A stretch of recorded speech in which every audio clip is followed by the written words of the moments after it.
Okay, so good afternoon po, ma'am. Afternoon po. It's nice to meet you again po, ma'am. And so ngayon po ay magkakaroon tayo ng health teaching tungkol sa paano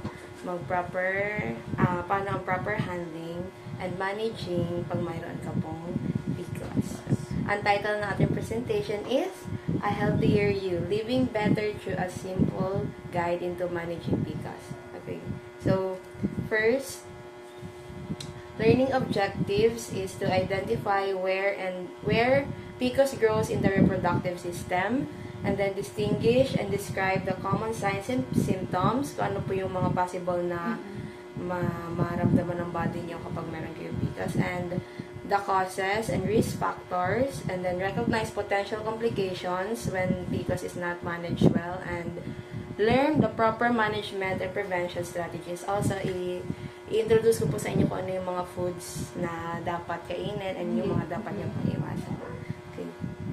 So, first, ito po yung female reproductive system. So, yung internal, ito yung compose niya, which is ito yung nasa loob. And ito yung naman yung nakikita nyo every time na nagwawash kayo. So, ito po yung sa mons pubis, yun yung soft fatty area. Ito po. Yan yung pinakaunang tinutubuan ng hair kapag nag-teenage na. Yes, pubic hair. So, it protects the bones under the skin, and it also helps to absorb pressure during activities like walking, or pag nagsisit din po kayo, siya yung isa sa mga nagsusupport, yung mons pubis. And then, yung labia majora, ito yung nasa pinaka-outer na fold ng vagina, yes. So, ito yung lips or outer fold of the private part that protects and covers the inside parts, and it usually have hair. So, di ba from mons pubis, yun yung parang line na dinidiretsahan ng hair. And then, pagpasok mo doon, pag finold mo siya ng pagganon, yung nasa loob niya na parang skin, yun naman yung labia minora. So, yung labia minora is, it just protect the vaginal opening, which is ito, and keep the area moist. It also help direct urine flow. So, kapag umiihi po kayo, siya yung nagtutulong na yung flow ng urine nyo is magtuloy-tuloy, ganun. And, ito yung part na walang buhok na po. Pag finold nyo, parang loob yung labia majora. Ito. So, next is yung clitoris. So, ito po yung parang mani na shape. Kung makikita mo sa ano. It plays a role in sexual pleasure and helps the body feel good. So, kapag nagsisexual activities po, ito po yung clitoris na nakakaramdam ng mga pleasure, gano'n. So, kung mapapansin nyo, ito yung money shape siya. Na kung tatawagin natin sa Tagalog ay tingle. Okay. So, next ay ang urethral opening. So, yung vagina po is meron siyang dalawang butas sa loob or opening. Ito yung urethral, ito yung pinaka-vaginal opening naman. So, yung urethral opening, dyan po dumadala yung ihi. Yes, tama. So, yun lang po yung pinaka-function niya. So, kapag nagkaroon din ng, like UTI or nahihirapan umihi, dyan pinapasok yung mga catheter, gano'n. Yes. Dyan, sakit niya. Kaya, yan, pag pinasukan niya ng something like catheter, dyan po talaga masakit. Unlike sa vagina na hindi masyado maramdaman. So, ito naman yung vaginal opening, which is, siya yung tumutulong or siya yung pinaka-pathway ng ating menstruation. So, dito naman lumalabas yung menstruation sa ating vaginal opening. And, dyan din yung babies lumalabas when a woman gives birth. And also, during sexual activities, dyan din pumapasok yung penis. Okay. And yung hymen is a thin layer of skin. Parang, siya lang yung nagko-cover sa vagina. Parang siya yung yung pinaka-layer, thin layer. Yung protect. Yes. It usually tears out. Parang napupunit siya, lalo na kapag nagbabike tayo or something. Hindi na po talaga yung may iwasan na mapunit yung hymen, which is, siya yung mas nagpapaluwag sa vaginal opening. So, normal lang yun. Lalo na kapag mga extreme activities or nag-exercise tayo. Normal lang na mapunit. Okay, so sa loob naman, pagkapasok nitong vaginal opening, syempre may vagina, which is ito. So, okay, let's start muna pala sa ovary. Okay, so, ito yung ovary is, yan yung two small oval shape. Ito, yung dalawang to. Ito siya, ovary. Yan, zoom natin. Ayan. Ito yung ovary, itong dalawang to. So, ang ovary, ang responsible sa paggawa and pag-release ng eggs or tinatawag nating ova. So, ito yung mga eggs na nire-release ng ovary. Ito yung tumutulong sa pag-ovulation natin every month. So, ito yung nire-release ng itlog nitong ovary is yun yung nagpo-produce ng female hormones which is ang estrogen and progesterone. So, sa ating reproductive system, meron tayong dalawang main na hormones which is estrogen and progesterone na nire-release ng ovary mula sa itlog ng ovary. So ano nga yung dalawa na hormones na nire-release? Progesterone and estrogen. Okay, so wait lang. Nawala. So yung So, pagka-release nung itlog na yon, syempre, yung hormones yung nagbabalance sa pagdaloy ng reproductive or yung mga activities inside our reproductive system. So, after nun ma-release yung eggs, dumadalo yan sa fallopian tubes, which is ito, yung parang tube. Ayan. So, ang function naman ng fallopian tube, after mag-release ng egg ng ovaries is, yun yung nagko-connect sa ovaries papunta dito sa uterus. Ito yung fallopian tube. So, dyan dumadaan yung mga eggs or dyan nagtatravel yung mga eggs na pinuproduce ni ovary. And dyan din nangyayari yung fertilization. Every time na nagkakaroon ng sexual activity at pumapasok yung sperm dito nangyayari yung fertilization kung saan nagkakaroon ng fetus or pagbuo ng baby. So, dito nag-add yung egg and yung sperm. And the next is meron tayong itong uterus. Ito yung uterus. Ang uterus naman is ito yung mattress or yung sinapupunan ng babae. Ito ay pear-shaped in the center of the pelvis. Ito nasa center siya. And pag na-fertilize na ng fallopian tube yung egg, yung uterus yung nagpapa-grow sa baby. So, dito usually na tumitira yung baby or yung fetus before siya lumabas sa sinapupunan ng babae. So, meron niyang thick lining every month to prepare for a baby. Pero pag walang fertilization o pagbubuntis na nangyari, nire-release niya yung makapal na lining na yun. Which is, pag-release yung makapal na lining na yun, doon na nangyayari yung regla. So, pagka-release, di ba may ano siya. Pero pag may baby, hindi siya nagre-release ng makapal na lining niya. Which is, basta may makapal siya na lining. Okay. Next is ang cervix. Ito yung cervix naman. Ito siya. Yung bumubukas. Oo, yung bumubukas. Yes. Pregnancy, yes. Yes, yun. Ito yung narrow part naman of the uterus. Ito siya yung bumubukas na. So, meron tayong tinatawag na cervical cancer. So, yung cervical cancer is dito yung inaano sa cervix tinetest. Meron yung parang tong, tapos napambuka tapos merong brush na binabrush to sa loob, and then para makita kung yung mga cells kung meron bang cancer, ganun. So, dito yung tinetest sa cervix. So, it opens, ito yung bumubuka, ito yung pinaka-responsible kapag lalabas yung baby. Siya yung pinaka-gumaganon. Siya yung tumutulong kasi siya yung may mga makakapal na muscles. Yes. And it is the one who contracts during childbirth. And ito, lastly, is yung vagina. So, ang vagina is a muscular tube that connects the cervix into the outside of the body. So, vagina yung ano daw. It is the birth canal of the baby during delivery. So, dito na pinakalas na dumadala yung baby during delivery. And also, dito rin yung pinaka-pathway ng menstrual flow sa vagina. Okay, so, yun, ang pinaka-summary ng function niya is sa ovary, siya yung nagre-release ng eggs, and then dumadalo siya sa fallopian tube, and then yung eggs na nire-release niya is merong progesterone and estrogen, which is yun yung nagpapabalance sa ating mga hormones. Okay, so after niya dumali sa fallopian tubes, kung mayroon mga sexual activities and may mga sperm cells, possible na dito siya maganap yung fertilization. And then tsaka siya dadaloy. Pero pag wala, dadali na lang yan siya sa uterus, and then magre-release yung uterus na makapal na lining, which is magkakaroon na ng menstruation. And then cervix, yun lang yung small opening between the uterus and the vagina. Siya lang yung pinaka-pathway between vagina and the uterus. uterus. And yung uterus is yun yung exit. Siya parang yung pinaka-exit. Or ano na, the baby receives the penis. Okay. So, next is, where does PCOS grow? So, ayan. So, from its word, PCOS, dun siya nag-grow sa ovary, which is dito.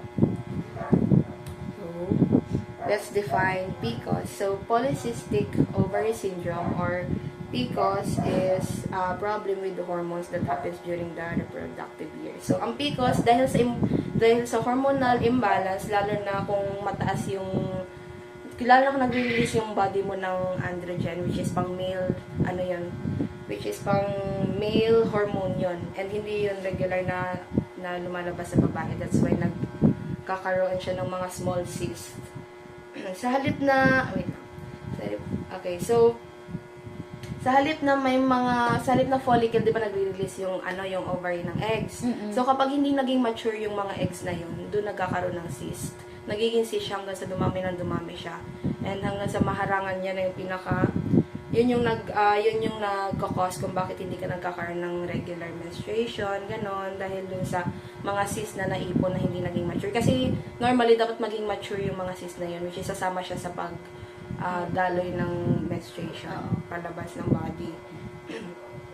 So, ayan, pagkakaroon ng maraming maliit na cyst ito ay isang indikasyon na hindi regular o hindi nangyayari yung ovulation na tinatawag natin. Ang pinaka-cause nito is ang hormonal imbalance na yun yung nagdudulot ng pinaka-cyst kapag hindi nag-release yung ovary mo ng progesterone and estrogen.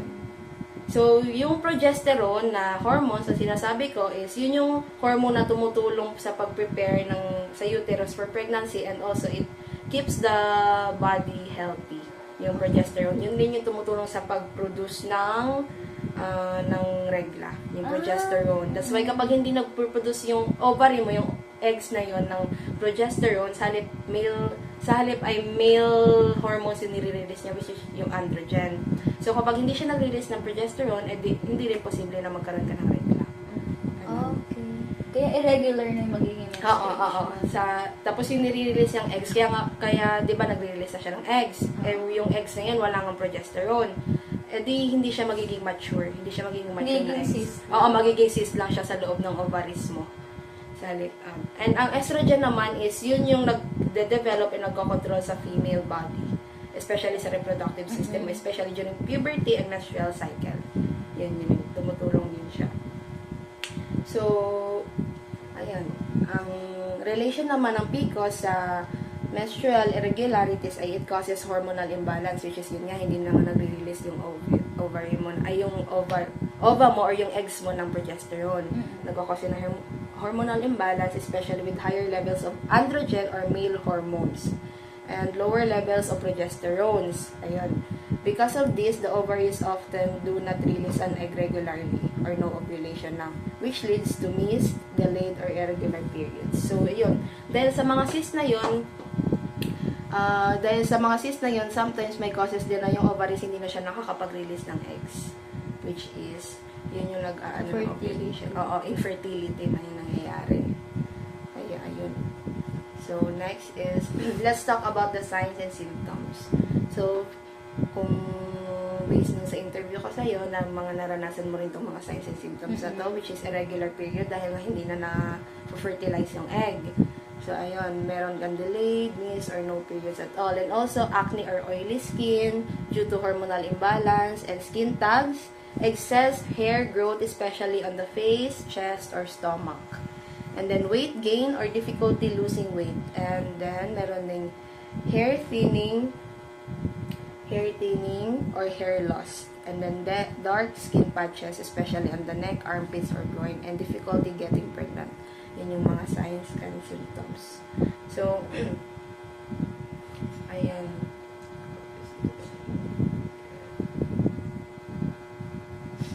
So, next is, so, ayan, ang based din sa nabasa ko na research, yung biglang pagbaba ng progesterone sa eggs mo ay nagiging cause din siya ng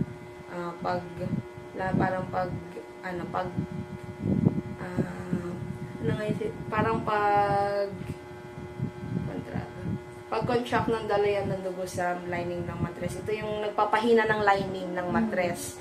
Kaya yun, ang kasunod nito, ang lining ay malalaglag.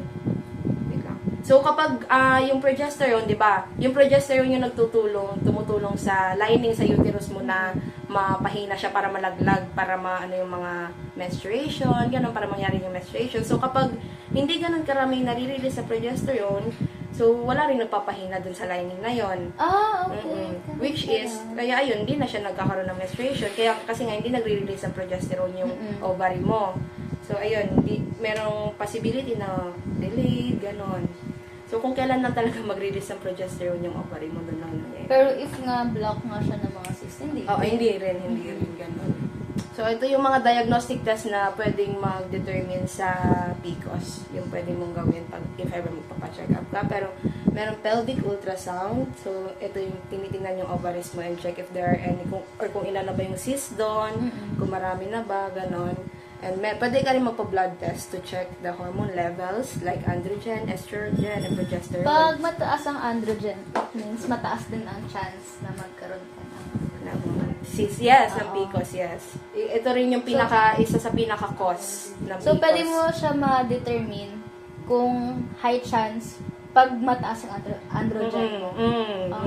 Pag mataas yung androgen mo, isa yun sa mga risk factors. And then also glucose and insulin test to check for insulin resistance, which is common in PCOS. So yung insulin which is nag-relate sa diabetes, meron din yung connection sa PCOS. And syempre, pwede ka magpa-consult sa doktor mo, medical history and physical exam. Chine-check lang nila yung symptoms and physical signs like acne, yun. Pero yung pinaka-importante dito is yung pelvic ultrasound and blood test para makita yung levels ng androgens mo sa katawan mo. Saka yung cyst. Yung cyst, yes.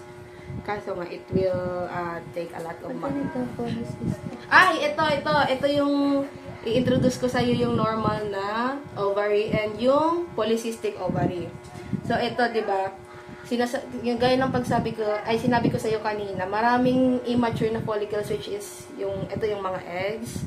Ito yung normal ovary. And ito yung merong PCOS na ovary. Okay. So, kapag mag-i-stop na siya. Hanggang sa dumami yung immature na eggs, hanggang sa maging cyst na siya. Oo, kasi natutunaw siya. Yes. Ayun. Okay. Which is nagkakos ng ovulation. Oo. Sa normal na Hanggang ovary. mabuo na siya na mabuo. Whereas sa polycystic na ovary is ito. Nagiging immature lang siya ng immature hanggang sa nagiging cyst na siya. So, ayun.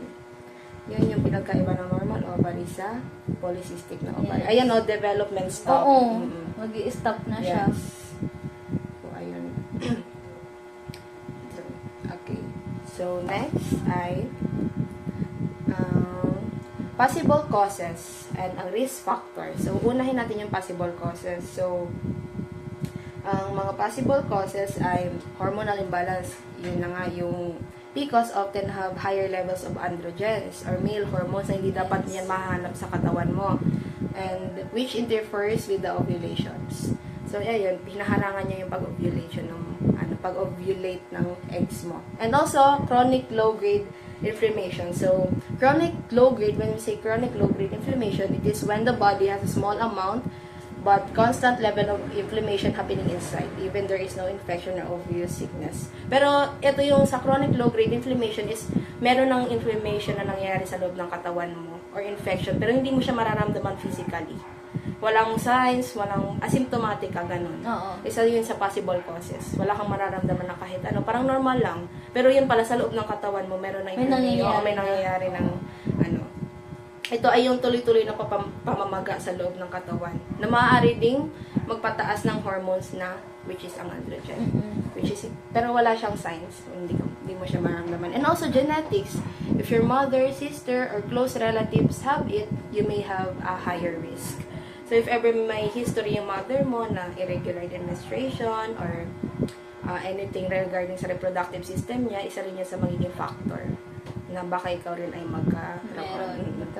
Yes. And ayan, ito yung risk factors, which is family history of PCOS or type 2 diabetes. So, based sa sinabi mo sa akin ay merong diabetes, yes, ng diabetes si mother mo. So, ayun, nakita ko na isa rin yun sa magiging risk factors para magkaroon ka ng PCOS, lalo na yung type 2. Also gaining too much weight. Yeah, sobrang bilis talaga. Like, kahit hindi masyado malakas kumain. Ang bilis. Oo. Dahil nga siguro, Sakit. ang bilis, parang mabagal yung, yung metabolism, mga ganun. And also sedentary lifestyle. So, when we say sedentary lifestyle, it is a lack of physical activity. So, siguro hindi ka po nag-exercise. Guilty. Yan, no? And unhealthy diet. Guilty.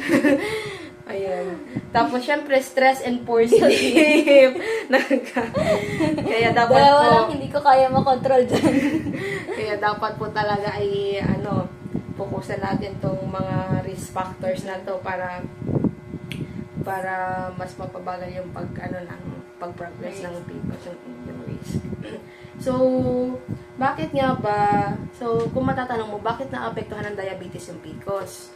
So, yung diabetes, nagkakaroon siya ng connection sa PCOS dahil di ba, nagre-release ito ng too much insulin ba? Insulin yung diabetes. So, dahil sa too much insulin, ini-increase niya rin yung levels ng androgen sa katawan mo. Parang mas pinupush niya pa yung androgen sa mas dumami sa katawan mo. So, related ng androgen Sa insulin. Yes. Kaya kung if ever man na mataas yung insulin level sa katawan mo, it means mataas din yung levels ng androgen doon. Kasi, mas tataas. Mas tataas kasi too much insulin increases the androgens.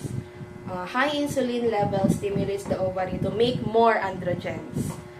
Mas pinupush niya yung ovary na mas gumawa ng androgen Pero ang instead of... androgen, meron talaga androgen ang katawan ng babae or wala? Wala. Wala. So, abnormal pag mayroon. Androgen, yes. Pag nagre-release ng body mo ng androgen. Because it is normally sa male lang siya Sa male lang.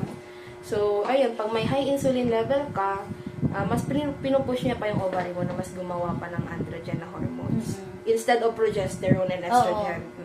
So, ayun, yun na yung nagkakos ng irregular periods, kaya meron ka ring excess hair growth. Kasi kung mapapansin mo, normally, sa mga lalaki, makikita rin natin yung excess hair growth. Yes, diba? oo, So, ang dami. ganun. Kung excess talaga na overload sa katawan mo yung pagtubo ng hair. Kasi normally naman yung ibang babae, mabalbon din sila. Pero kung mapapansin mo na talagang excess na siya, yun, makoconclude mo na yung, na yun, hindi na siya normal. Ganun. And, ayun, yun yung classic signs of PCOS. So, and yun yung connection ng diabetes or ng insulin sa PCOS. Okay, so, ito yung mga effects naman, physiological, psychological, and emotional effects. So, sa physiological is, ito yung sa loob ng body mo. Yung sa kabuuan ng body mo. So, ang effects niya is, ayun, irregular periods or no periods at all. And then, infertility. So, possible po na baka mahirapan magkakaroon ng inovulation. Pero we don't lose hope po, ma'am. Ayun. And also weight gain or difficulty losing gain. Ayun. Weight pala. Ayun. And also acne and oily skin, excess hair growth, hair thinning or hair loss on the head. Naranasan mo na ba ito? No. Buti. So, and then fatigue or feeling tired easily kapag, kahit konting-konting galaw mo lang, parang napapagod ka na kaagad minsan, ganun. And insulin resistant or high blood sugar. So, mahalaga po talaga magpa-blood test tayo para ma-determine natin yung mga hormones na nasa loob ng katawan natin. Ayun. Pero, may chance pa rin naman na maging pregnant kahit na may PCOS ka. Maraming cases. Yes. Kasi na-manage naman siya Yes. with healthy lifestyle. Yes. So, ayun. Goodbye, McDo. And ayan, ang psychological effects naman is anxiety, depression, mood swings, body image issues, or feeling unattractive, ganun. So, kapag dumating na sa point na kapag gusto mo na talaga magkaanak din, wala talaga, ganun, it may cause depression, anxiety. Siyempre, nagkaka-anxiety ka rin, magiging fertile pa ba ako, ganun, And next is ang emotional effects, which is low self-esteem due to physical changes, which is parang maapektuhan niya yung self-esteem or confidence dahil sa pagkakaroon ng too much acne or gain ng weight or hair growth, ganun, magiging mas conscious tayo, which is maapektuhan yung emotions natin. And then, embarrassment or shame from unwanted symptoms. syempre, hindi naman natin gusto na magka-symptoms tayo. So, ayun, para may embarrass tayo na, bakit ba ganito? Bakit ba may ganito ako? Yun, which is maapektuhan yung emotions mo. And frustration or sadness about irregular periods or infertility. So, ayun. Syempre, ang hirap din ang hirap i-handle lalo na kapag may irregular ka. Overthink ka lang. Wala pa. Kailan na ba ako dadatnan? Ganun. Oo. Ayun. Hindi mo alam kung ano nangyari sa loob mo. So, ayun, it may cause anxiety, frustration. Pero, kaya lang yan. Ha-handle natin yan. And ito yung potential complications when PCOS is not managed well. So, possible po na magka-develop ng type 2 diabetes. Yan. So, it is often linked to insulin resistance, meaning the body can't use insulin properly. Yun yung diabetes. Kapag hindi niya na nagagamit yung insulin ng tama, kasi yung insulin, healthy naman sana siya. Pero kung pag-over na yun na yung hindi na healthy. So, over time, this may lead to high blood sugar, which can result in type 2 diabetes. And then, possible din na magkaroon ng high blood pressure. So, hormonal imbalance and weight gain increases the risk of high blood pressure, which can harm the heart, kidney, and blood vessels. And possible rin po na magka-heart disease. Ayun na, dahil sa high blood pressure. Kapag naman hindi lang na-manage ng mabuti. So, ayun, heart disease. Women with PCOS often have high cholesterol, high blood pressure, and insulin resistance. All of that can increase the risk of heart disease, heart attack, or stroke. So, ayun. Dahil sa high blood pressure, na dinulot ng hormonal imbalance, na naging weight gain, syempre kapag nag-gain ka ng weight, possible na magka-high blood, gano'n. Lalo na kapag tumatanda. Risk, gano'n. Na ma-harm niya yung heart mo. Yes. And also, possible rin na magka-endometrial cancer. So, ang endometrial cancer is yan yung cancer sa uterus. Cancer siya sa uterus. So, when periods are irregular or absent, the lining of the uterus, or yung lining na yan is yung, ang tawag dun is endometrium. Yung lining na yan. So, it builds up and doesn't shed regularly. Over time, this can lead to cancer in the uterus. So, kapag ayun na nga, hindi siya nalalaglag regularly, hindi siya nagbi-build up, ayun, possible na mag-build ng endometrial cancer. And, ang main complication is infertility. So, the scary part. Yes. Infertility. PCOS can stop the ovaries from releasing eggs. Which is yung ovaries yung nagkakos ng ovulation. So, when you have PCOS, it can stop the ovaries from releasing eggs. Which leads to no ovulation. Making it hard to get pregnant naturally. And, if ever man po na maging pregnant kayo, syempre may mga complications pa rin kapag may PCOS. Ayun, gestational diabetes. Pwede ka magkaroon ng diabetes during pregnancy. Or preeclampsia. So, preeclampsia means high blood pressure during pregnancy. And then, miscarriage to pregnancy loss. So, dapat, nabasa ko rin na yung mga women with PCOS is yun yung pinakamaselan magbuntis. So, dapat alagang-alaga. Walang work, walang walang stress, healthy, talaga dapat mahigpit habang na yung baby nasa matres. And then, preterm birth or early delivery. So, like, premature yung baby na lalabas, gano'n. Hindi pa ready yung uterus na i-release, bumitaw na agad yung baby, which leads to premature yung baby. Ganon. Yun yung mga potential complications na dinudulot ng PCOS pag pregnant. Yun yung pinakabasaklap, pero pray lang tayo. Yun. Next is, ito naman yung proper management. So, paano naman natin ito ma-manage ng maayos? So, given na yan na dapat iwan na natin si McDo, si Jollibee, ang mga processed foods.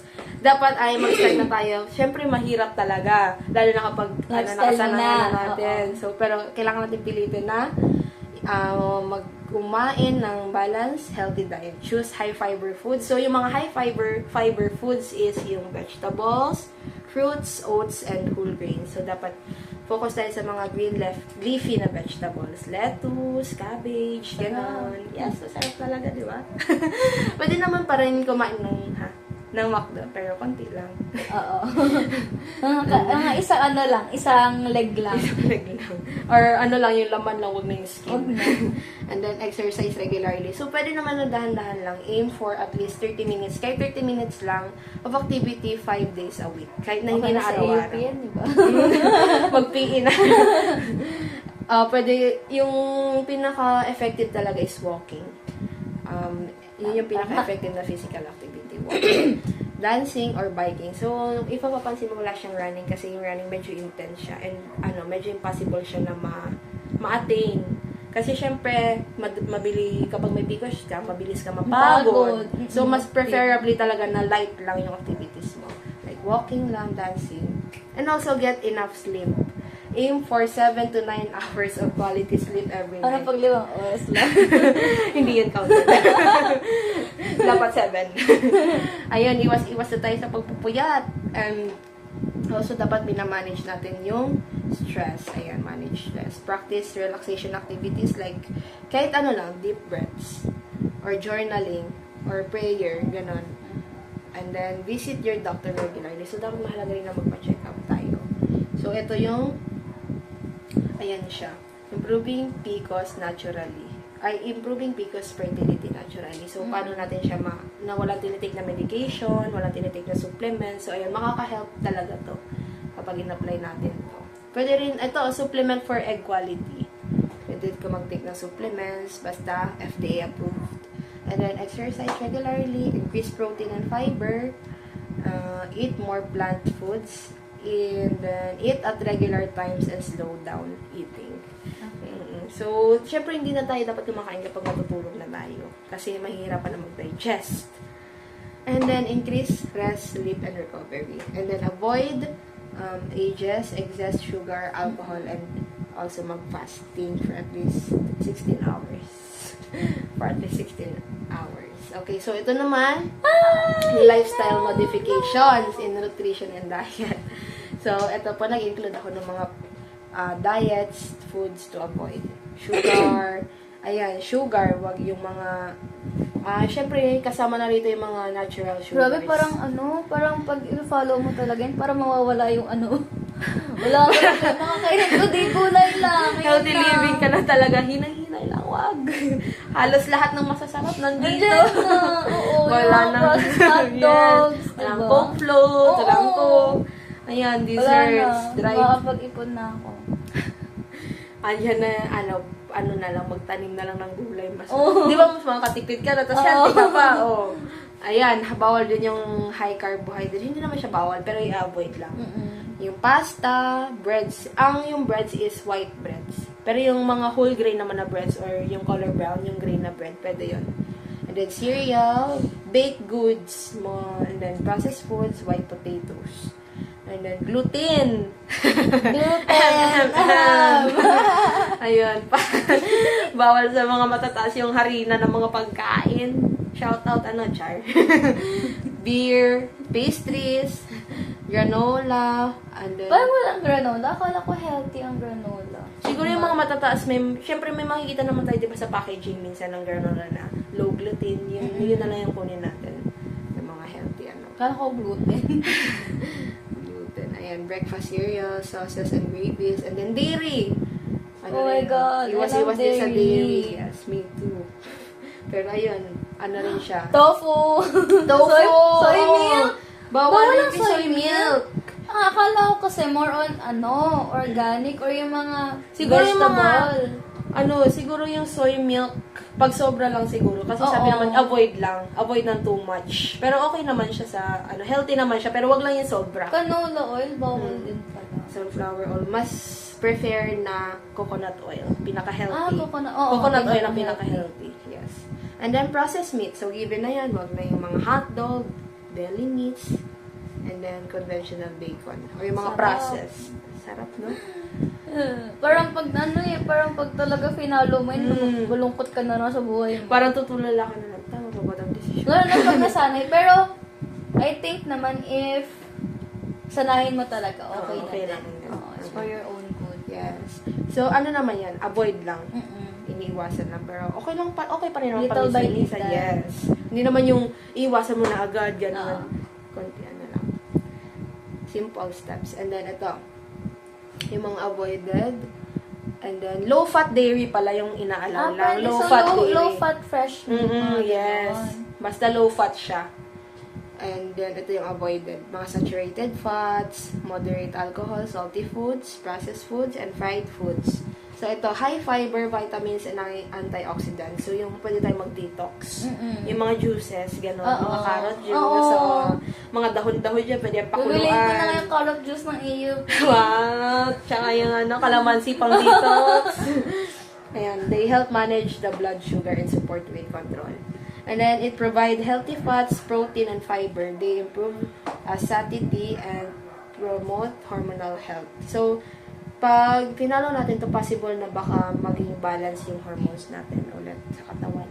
And salmon and sardines have anti-inflammatory properties. So, yung sinasabi ko sa'yo kanina na may inflammatory sa loob ng katawan mo, possible na mag-lower yun. Mag-lower. Kapag kumain tayo ng mga healthy foods or yung mga inaalaw na foods. Like, ito, salmon and sardines. Yes. Allowed siya. And then, it provide protein to stabilize the blood sugar and reduce cravings without adding unhealthy fats. So, yan, nire-reduce yung cravings natin na mag-eat ng mga unhealthy na mga pagkain. So, ayan. Nag-ano yun ako dyan lang, mga graphics. So, next is, ito, importance of having an active physical activity. So, ito yung kahalagahan ng pagkakaroon ng exercise for PCOS, for women with PCOS. It reduces risk and other diseases. So, yung mga binanggit ko na potential complications, maaari mo na yung maiwasan kapag nag-exercise ka.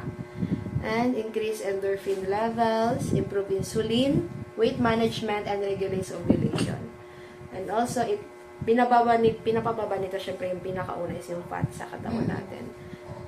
Ayun, and then it reduces anxiety. So, syempre, yung walk, lalo na yung walk, nakakatulong talaga siya, lalo na pag stress na tayo. Nakakatulong ba sa'yo yun? Yes. parang nasa-fly away yung problems mo. Yes, tama. Agree. Ayan, nilalower niya rin yung testosterone levels. And it improve insulin resistance. Next is, ayan, PCOS may be a lifelong condition, but it is something you can manage with the right care, choices, and support. Siyempre, kailangan din natin ng significant others which can help us in handling this. So, like, for example, if magkaroon ako ng PCOS, may chance ba na mawala siya? Or ma-decrease lang yung risk? Ma-decrease lang yung risk. So, pag meron na ako, andyan na siya. Andyan na siya, hindi na siya, chronic na siya. Oo. Hindi na siya mawawala kahit anong vitamins or ano. Parang wala siyang gamot. Kahit operahan yung uterus, patanggalin yung mga cyst. Hindi yun possible. Kaya na talaga siya, lifelong condition. Kasi parang yung mga cyst is parang naglalaho din naman siya. Pero dumadagdag yes, pa din. dumadagdag pa rin siya. Pero yung mga matagal na cyst na na-store sa katawan mo, nare-release na rin naman siya. Pero yun nga lang, yung production niya, non-stop. So, alam naman tanggalin natin yung ovary mo para matanggal yung pag-release ng mga cyst na yun. So, hindi yun possible. Matatanggal siya, pero magproduce na naman yung ovary mo kasi nga, nandyan na talaga siya. Ayun, lifelong condition. Yung na yan, yung androgen na. Androgen, yung male. Kaya mas okay nang siguro mag-drink ka na ng pills para makontrol yung mga hormones. Yes, tama. So, ayun, mamamanage. Wow. Mamamanage mo siya ng mabuti. Ayun, mamamanage mo siya mabuti with proper care. Pero, ayun na nga yung sad thing about this is ando na talaga siya. Chronic disease. Ay, hindi siya disease. Chronic na siya na nandun sa ano. Pero hindi naman tayo dapat mabahala kasi namamanage naman. Oo. Yung iba, yung mga ibang may PCOS, mga dalawang anak lang, gano'n. Kasi mahirap na. Hindi naman imposible na hindi ka na magkaanak dahil lang sa may PCOS ka. Siyempre. As long as nagpo-produce ka ng eggs. Yes. Yun yung pinakamahalaga. So, ayun. You don't have to do everything at once. Ayun ang gaya na sabi natin kanina, small changes lang matters. And what's most important is to listen to your body, take care of yourself, and remember that you are not alone. There is hope and there is help. So, ayun, kahit na meron ka ng gantong condition, possible pa rin naman na mag-live ka ng normal life na yung normal daily life mo, kahit na meron kang iniinda na gantong condition, kasi namamanage naman siya with proper care lang ng body. Ayun, di tayo dapat mabahala. Stay healthy lang palagi. So, ito. Next is, ito yung quotes na iiwan ko to live by. Ito. The food you eat can either be the safest and most powerful form of medicine at the slowest form of poison. So, yung mga kinakain natin food, it can be a medicine or a poison sa ating katawan. By Anne Wilmore. And then, believe in yourself and all that you are. Know that there is something inside you that is greater than any obstacle. Yan. Believe tayo sa ating self. Yes. Kaya natin yan i-manage. And biblical perspectives.